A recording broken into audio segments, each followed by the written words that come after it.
All right, I have my visual aid on the side here. Couldn't figure out how to get it all into one, but we're gonna go ahead and get rolling. So recently I competed in a sales competition where I was fighting for the side of why a 100% commission-based compensation model was the ideal and ethical thing to do in a sales role. And after competing in that and looking at both sides of the story versus salary versus commission, I found that neither of those are the best solution. And today I'm here to present on why I believe a 60-40 split between commission and salary is the ideal split for a salesperson in the workforce. So kind of a brief summary for today's talk. I'm going to talk briefly on behavior correlation and how having an incentive drives employees to work harder. And then I'm going to talk about how when you go abroad and like global, things and rules and regulations change as well as cultural fit. And you got to find which compensation model works best for you. Because some places you have to have commission, some you have to have salary, and it's just hard to do the same thing across the world. And then lastly, we'll talk about onboarding and recruitment and why a fully commission base is harder for college students and the salary is just more attractive. So firstly, the impact on performance. In a study done by Dell on their employees, they found that having some sort of incentive like commission created a 27% increase in their performance. So this having some sort of drive the employees to actually go to work and actually make these sales increased their performance by 27%, which is awesome, astronomical. And then next to that, we have a 47,700% ROI, which sounds like, oh, that's impossible. It's way too big of a number. But when you take a step back and you actually look at it, what that means is when they bought their employees, let's say a $2,000 to $3,000 vacation, this inspired and drove their employees to go turn around and make that $800,000 to $900,000 multi-million-dollar deal. So that's where that 2,000 can turn into millions. That's where that massive number comes from, if that kind of sparked your interest. Secondly, we talked about global. I'm going to speak more on the commission side because there are a lot of legal issues going full commission over broad.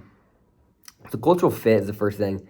It's important to note that when you go to other countries and go across the world that not every place is like America. Things are different, and it's hard to realize that, being in the Waco bubble as well as just the American bubble. But things are different, like especially when you go to France. So France really values a work culture of like group cohesiveness and teamwork, and having a fully commission-based model really fosters traits like individualism and self-motivation, which are great traits to have, don't get me wrong. But in a culture like France's, it just doesn't really mesh, and it's more of a clash of ideas, and it's just not ideal for that kind of place. And you come to a place like America where things are very, very competitive. People want to be pushed to work harder, and you got to have some sort of commission, because if not, people are going to sit back and go, oh, I'm going to get my paycheck regardless. I'm just going to chill. But no, you got to have commission. So a full salary just wouldn't work here. So you got to kind of find that good medium, which is kind of where my 60-40 split comes in. And lastly is legal compliance. Similar to cultural fit, when you go abroad, things are different, especially rules and regulations. And again, kind of speaking on the commission side, because global is where the commission kind of gets dicey. Countries like Japan is the third largest economy in the entire world, yet in Code 27 of their labor standard laws, it states that an employer must have some sort of fixed payment in every single employee's salary, meaning a full commission model just is not possible there, because they have to ensure a certain standard of living. And with a full commission model, you technically, by definition, could make $0 if you make 0 sales. Granted, that's damn near impossible, but it is technically possible if you were to make absolute 0 sales. And then moving on to the effect on recruitment, this is kind of where we talk about the idea of a salary. So being a person fresh out of college, you want that job security. There's a lot of financial uncertainty in the world, and to know that you're going to get paid every day is awesome. And that's kind of where a full commission wouldn't work, but full salary would work.